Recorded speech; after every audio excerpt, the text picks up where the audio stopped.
The morning it happened felt too ordinary for a life-changing phone call.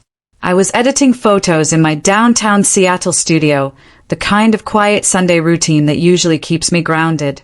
The window light poured across my desk, catching dust motes as they drifted between the screens. My coffee had gone cold, my playlist hummed softly, and for once, everything felt steady. Then my phone buzzed with a name that still had power over me. Mom. I almost didn't answer. The last few months had been filled with polite avoidance, birthday texts, half-hearted check-ins, and the careful silence that grows between people who no longer know how to talk without hurting each other. But something in me still hoped that this call might be different. Maybe she'd ask about my latest exhibit, or tell me Dad was finally proud of the magazine feature. So I swiped to answer. "Hey, Mom," I said, keeping my tone light. Her voice was sharp, clipped, too formal. "Courtney, we need to talk about Lily's wedding." I straightened in my chair. "Sure. I thought we already settled everything. I'm flying to Miami next week." There was a pause, the kind that crackles through the line before a storm. "About that," she said. "Your father and I think it might be best if you didn't come." The words landed like a slap I hadn't braced for. "Didn't come." I repeated, my voice barely audible.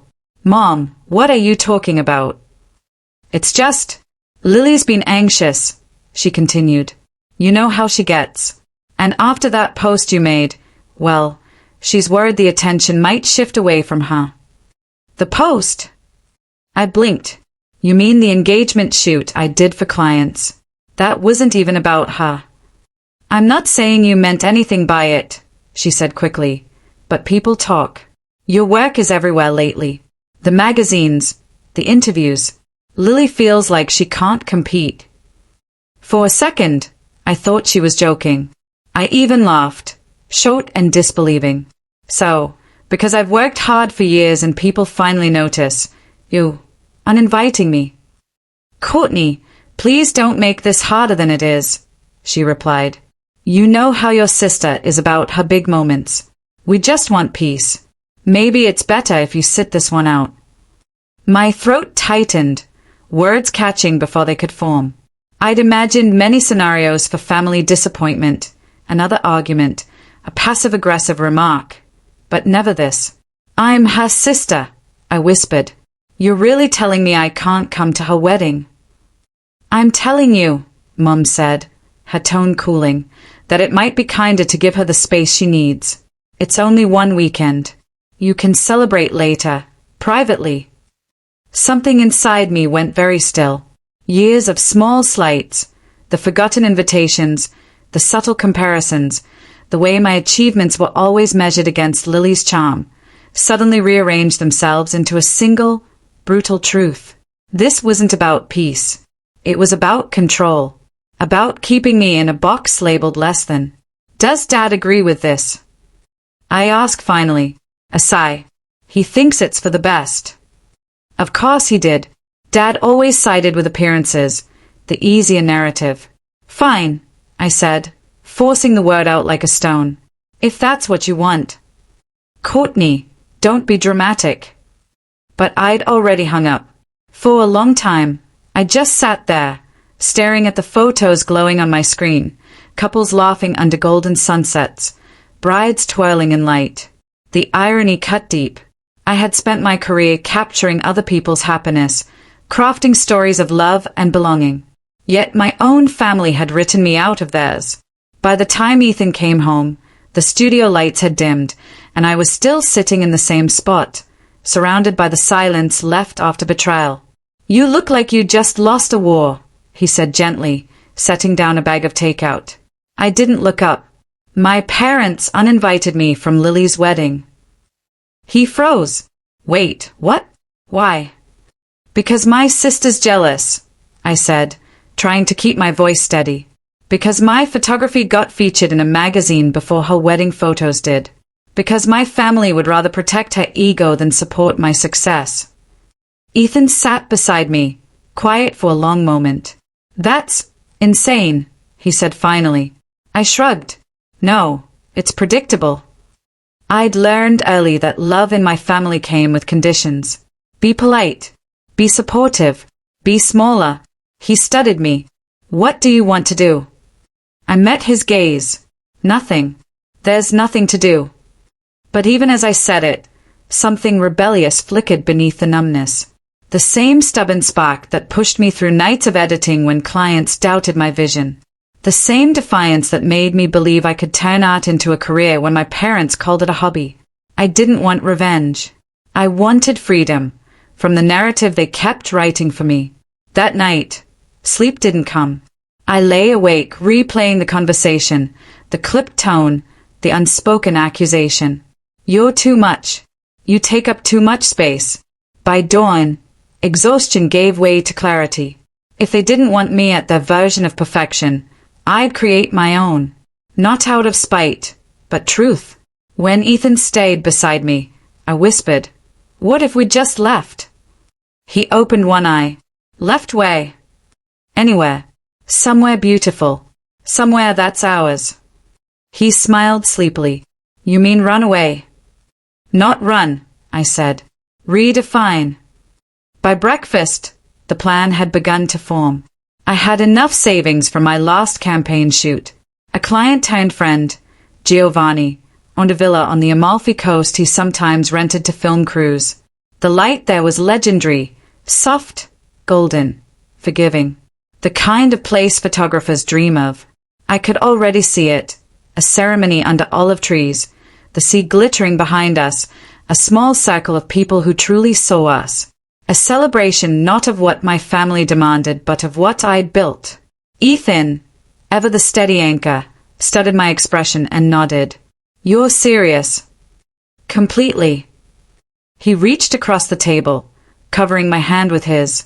"Then let's make it beautiful." By the end of the week, the flights were booked, dresses chosen, invitations sent, not to my parents, not to Lily, but to friends who'd stood by me when things got messy. People who believed in art over approval. The night before we left, I stood in my studio one last time, surrounded by prints from weddings I'd photographed, smiling brides, proud families, perfect light. For once, none of it felt like loss. It felt like liberation. I picked up my camera, aimed it at my reflection in the darkened window, and pressed the shutter. The click echoed softly. The first frame of my new story. The morning we left Seattle, the sky looked like brushed steel, pale, quiet, endless. The kind of weather that makes you want to start over.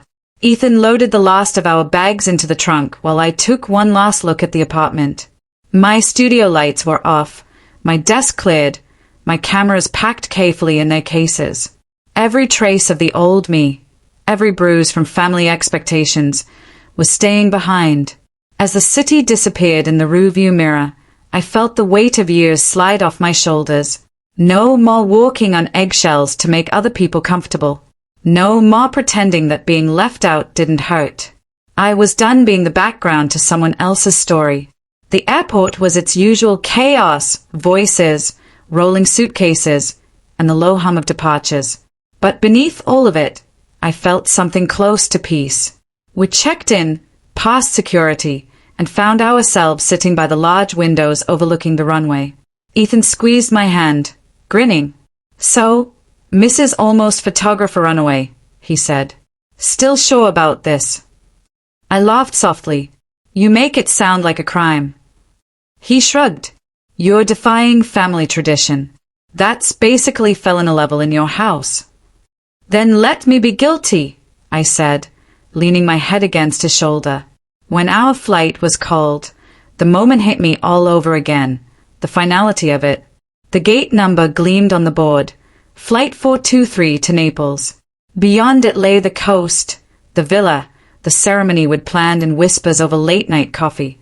Everything was real now. As the plane lifted off, Seattle shrank beneath a blanket of gray cloud. I watched until the city became nothing but a memory, a cluster of lights fading into distance. Ethan reached for my hand again. "You okay?" I nodded. For the first time in a long time, yeah. The flight was long, 10 hours of soft murmurs, dim cabin lights, and half-dreamed thoughts. I watched people sleep, couples leaning on each other, strangers clutching neck pillows and plastic cups of wine. I wondered how many of them were running from something, too. How many were chasing peace the way I was. Somewhere over the Atlantic, I opened my laptop and scrolled through the ceremony plans one more time. The villa in Amalfi was perfect, terrace gardens overlooking the sea. Sunlight so clear it turned everything gold. Giovanni had been thrilled when I told him why we needed it. "You're turning your pain into beauty," he'd said. "That's the best revenge there is." By the time the plane began to descend, dawn had caught up to us. The horizon was painted in streaks of pink and gold, the first light touching the waves far below. I felt a lump rise in my throat. "Look," I whispered, nudging Ethan. "That's where we're going." He smiled, half asleep, half awed. "It's like a dream." Customs, baggage claim, the drive along the coast, it all blurred into one long exhale. The closer we got to the villa, the more the air changed. The wind smelled of salt and lemons, and every curve of the road opened to another impossible view of cliffs and water. For the first time in months, I wasn't thinking about my parents, or Lily, or the wedding I wasn't allowed to attend. I was thinking about sunlight and ocean spray and the freedom of being uninvited. When the villa finally appeared, a sweep of white stone and climbing vines, I could hardly believe it was real. Giovanni met us at the gate, arms wide. "Courtney, you made it." "I told you I would," I said, laughing as he pulled me into a hug. He looked over my shoulder at Ethan. "And this must be the brave man who said yes to an artist with a wild plan." Ethan grinned. "She didn't exactly give me a choice." "Good," Giovanni said, eyes sparkling. "That's how love works." The next few days moved like a slow dream. We spent mornings scouting the gardens, afternoons tasting food with the local chef, evenings watching the sky turn violet over the water. I took photos of everything, the stone steps, the olive trees, the light dancing on Ethan's face. Each frame felt like a piece of my healing, proof that something broken could become beautiful. But peace has a strange way of inviting ghosts. On the third night, as we sat on the terrace sipping wine, my phone buzzed again. "Mom." I stared at the screen for a long time before answering. "Hello." Her voice was hesitant this time. "Courtney, your sister's wedding was yesterday." "I know," I said quietly. "I saw some photos online." "They turned out beautiful," she offered, as if testing my reaction. "I'm sure they did." There was silence. Then, "Where are you?" "Somewhere far enough to finally breathe." "Courtney," she sighed, "you didn't have to make such a scene." I laughed bitterly. "A scene? You mean existing?" "Don't start," she said sharply, slipping back into the tone I knew too well. "Your father's worried. You've always been so emotional." I closed my eyes, letting the waves crash somewhere below. "Mom, you disinvited me from my sister's wedding because my success made her uncomfortable. You don't get to call me emotional for walking away." Her voice faltered. "You've always misunderstood us." "No," I said. "I finally understand perfectly." And for the first time, I hung up without guilt. Ethan watched me from across the table, concern soft in his eyes. "You okay?" I nodded, the tightness in my chest finally loosening. "Yeah, that was closure." He raised his glass. "To closure." I smiled. "To new beginnings." The next morning, I woke to sunlight spilling across the sheets. Outside, the sea was a mirror, calm and endless. The villa buzzed softly with life, the chef preparing breakfast, birds weaving through the lemon trees.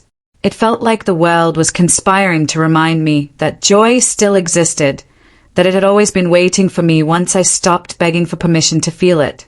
That afternoon, we stood under a canopy of olive branches while Giovanni's friend, a local officiant, read the vows we'd written together. There were only 8 people there, friends, colleagues, and one of my former photography students who'd flown in to help film. When Ethan looked at me and said, You are my calm after the storm. I didn't think of my parents or my sister. I thought of the girl I used to be, the one who believed she needed approval to be loved. I thought of how far she'd come to find her voice again. After the ceremony, we danced barefoot on the terrace, music echoing off the stone. The horizon burned with sunset, and the sea shimmered like liquid gold. For the first time in my life, I wasn't performing for anyone. I wasn't trying to be less, or quieter, or perfect. I was exactly where I belonged. Later that night, as the villa lights flickered softly, Ethan pulled me close and whispered, "You did it. You turned pain into something beautiful." I smiled, pressing my forehead against his. "No," I said. "We did." And as the waves whispered below and the stars unfolded overhead, I realized that freedom didn't always come with noise. Sometimes it came with silence, steady, peaceful, and utterly your own. 3 weeks after our wedding went viral, I woke up to the sound of my phone ringing, not the soft ping of notifications, but an actual call. Unknown number. US area code. I hesitated before answering. "Hello." A pause. Then, a familiar voice. "Courtney, it's your mom." For a second, I couldn't breathe. The world seemed to narrow to just that voice, one I'd grown up craving approval from, one that could cut or comfort with a single tone. "Hi, Mom," I said quietly. "I saw everything," she began. Her voice wasn't cold, but it wasn't warm either. "Your wedding. The photos. The article. It's everywhere." I said nothing. My throat was tight, my heart pounding against my ribs. "It was beautiful," she said finally, her voice trembling slightly. "You looked happy. Really happy." I waited. Part of me hoped this would be the moment she'd say, "I'm sorry." Another part braced for criticism disguised as concern. Then she sighed. "I suppose I didn't realize how much this all hurt you. You should have told us." The words sliced deeper than she probably meant them to. "You should have told us." As if I hadn't tried. As if years of quiet tears and small humiliations had gone unnoticed because I hadn't screamed loud enough. "I did, Mom," I said softly. "You just didn't want to hear it." There was silence. I could hear the faint hum of traffic on her end, maybe her pacing in the kitchen. The image hit me, her coffee mug, her tidy countertop, the same house where I'd learned to edit myself small. "Finally," she said, "your father wants to talk to you too. He's here." Before I could respond, a deeper voice came on the line. "Courtney." "Hi, Dad." "I saw the photographs," he said, clearing his throat. "They were impressive, very professional." I nearly laughed. It was such a dad thing to say, compliment wrapped in distance. "Thank you," I managed. "I also read the article," he continued. "You made some strong statements about family expectations." I waited again, heart heavy. He exhaled, as if choosing his words carefully. "I just wish you hadn't felt the need to make us the villains in your story." There it was. Not an apology, a defense. The same script I'd lived under for years. I felt my pulse steady, my anger replaced by something else. Clarity. "I didn't make you the villains," I said evenly. "I just stopped pretending your version of me was the truth." He was quiet for a long moment. Then, almost reluctantly, he said, "I suppose I can understand that." It wasn't forgiveness. It wasn't healing. But it was something, an acknowledgement, however small, that I had the right to my own story. After we hung up, I sat on the edge of the bed, phone still in hand. Ethan came in carrying coffee, reading my face instantly. "They called, didn't they?" I nodded. "Yeah, both of them." "How do you feel?" I stared out the window, where sunlight streaked across the Amalfi horizon. Lighter, I think, and sad, because I used to believe their approval would fix me, but now I realize it wouldn't. I fixed myself the moment I stopped waiting for it. He smiled softly and handed me the cup. "Then you're finally free." A week later, an email arrived. Subject line, family reunion. My stomach twisted before I even opened it. It was from Lily. Hey Court. I've been meaning to reach out properly. Mom and Dad showed me your article. I've watched your wedding video more times than I can count. You looked so sure of yourself. I envy that. I'm sorry for how everything happened. I let them control too much, and I let you walk away thinking I didn't care. I did. I just didn't know how to stand up to them. Asterisk. I reread her words several times. My sister, the golden one, the chosen one, was finally saying what I'd needed to hear for years. But forgiveness isn't an instant thing. It's a process. It's looking at someone and realizing that understanding doesn't erase the damage. It just stops it from spreading. So, I took my time. I didn't respond right away. Instead, I opened my camera gallery and scrolled through photos from our ceremony. The sunset, the laughter, the golden light on Ethan's face. The moment I walked toward him, alone, but whole. That's what healing looked like. When I finally replied to Lily, my message was short. Thank you for saying that. I hope someday we can talk in person. But for now, I need a little more time to just breathe in this new version of my life. She replied within minutes. I'll be here when you're ready. And for the first time, I believed her. The following month, Ethan and I returned to Seattle for a photography exhibition, a showcase of work inspired by authentic love stories. My photo from the Amalfi wedding, the photo, was the centerpiece. The moment of our vows, captured against the sea, framed in gold. As guests milled around, I overheard whispers. That's her, the girl from the viral wedding. But this time, the attention didn't sting. It felt earned. Halfway through the evening, I noticed movement near the back of the gallery. A familiar figure, shorter hair now, nervous smile. Lily. Our eyes met. My breath caught. She didn't approach right away. She just stood there, watching. Then, slowly, she made her way across the room. Hi, she said softly. Hi.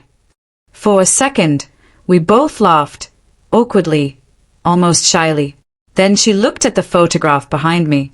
It's even more beautiful in person, she said. You really did it, Court.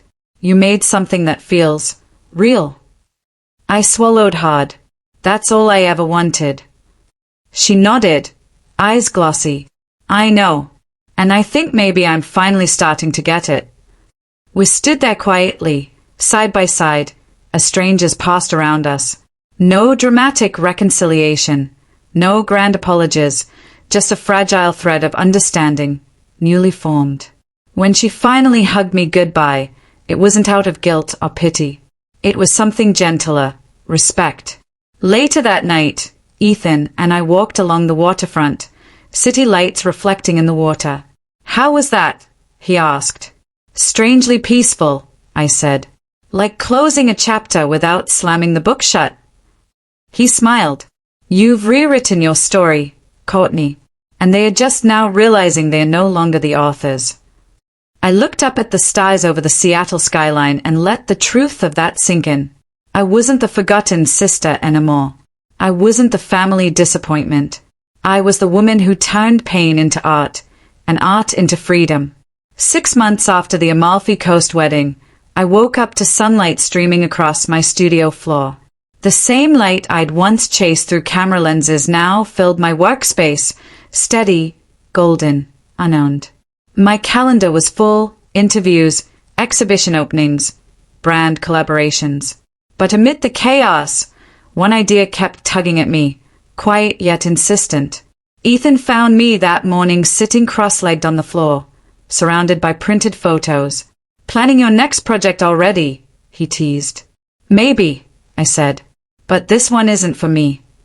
He tilted his head, curious. Then who's it for? For everyone who's ever been told their dream wasn't valid, I said. For the people who were made to feel small before they ever had a chance to grow. That's how the Love Without Permission Foundation was born. The name came to me during a late-night walk by the sea. Love without permission, the idea that you don't need approval to live fully, to create, to love, to exist on your own terms. It wasn't just about weddings and amour. It was about voice, vision, self-worth. We launched the foundation 3 months later, partnering with Giovanni and a handful of fellow artists. Our mission was simple but powerful: to fund and mentor young photographers who faced family opposition, cultural barriers, or self-doubt. The first workshop took place right in Giovanni's villa, the same terrace where Ethan and I had exchanged vows. I watched as 10 young photographers set up their cameras, their faces nervous but eager. Among them was Jessica, a 22-year-old from Portland whose parents had called photography a temporary distraction. As I moved from one student to the next, I felt something shift deep inside me. The same woman who had once begged for a seat at someone else's table was now building tables for others. That evening, Giovanni joined us for dinner on the terrace, the air thick with the scent of olive oil and jasmine. "You've done something remarkable," he said, raising his glass. "You took your pain and turned it into purpose. That is art." His words stayed with me. A month later, I found myself standing on a stage at the International Vision Awards in New York, lights glaring, applause echoing like waves. I was being honored for redefining wedding photography, for creating what magazines were calling the authentic era. When they called my name, I felt my throat tighten. As I walked toward the podium, I spotted familiar faces in the crowd. Ethan smiling proudly, Giovanni clapping, Jessica waving from the front row. But in the very back, half hidden by the shadows, sat my parents. My mother's hands were clasped tightly in her lap. My father's posture was stiff, but his eyes were softer than I remembered. I took a deep breath. "The frames we choose define the stories we tell," I began, my voice steady. For years, I allowed others to frame mine. I was told who to be, how to act, how much space to take up. I let their version of me become the truth. The audience was silent. Cameras clicked quietly. But art, I continued, teaches us to look closer, to find beauty where others see imperfection. And sometimes, the most powerful thing you can do is refuse to fit into the frame someone else made for you. I paused, scanning the room. Authenticity isn't rebellion. It's freedom.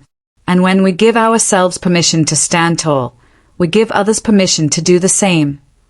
The applause came slowly at first, then like thunder. When it quieted, I caught sight of my mother wiping her eyes.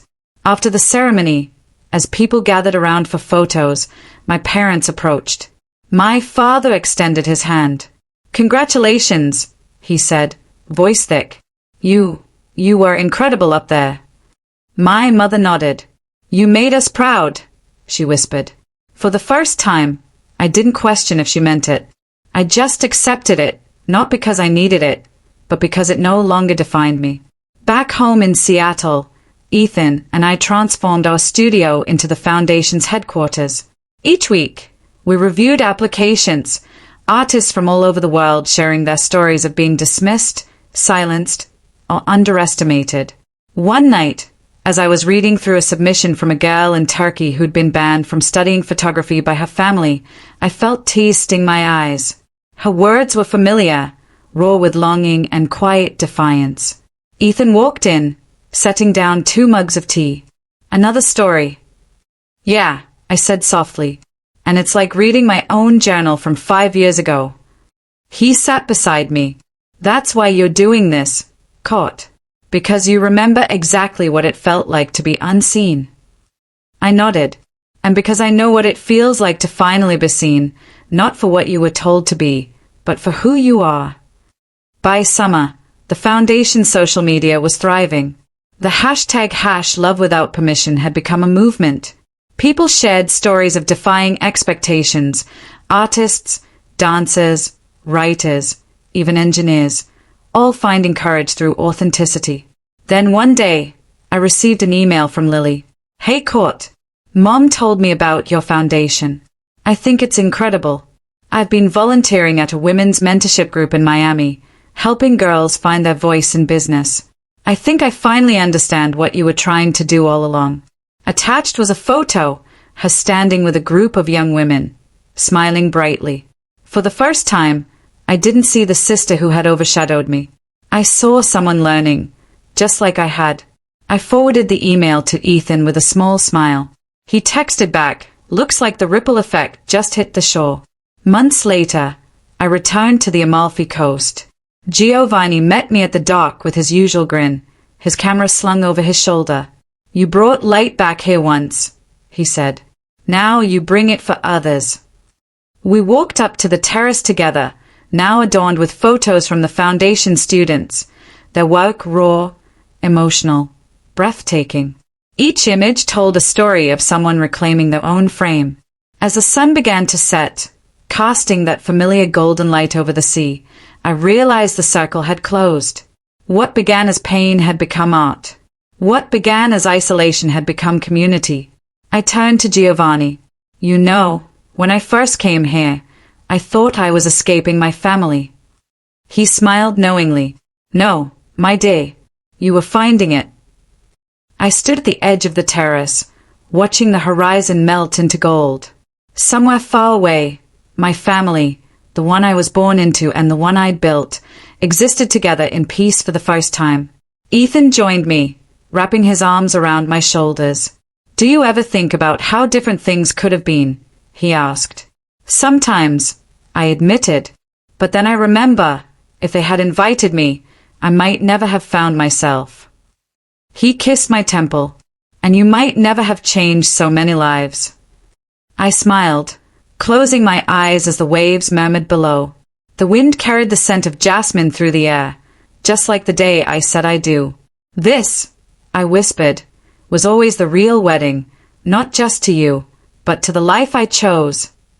The camera clicked behind us, Giovanni capturing the moment once more, framing the woman who no longer needed permission to exist.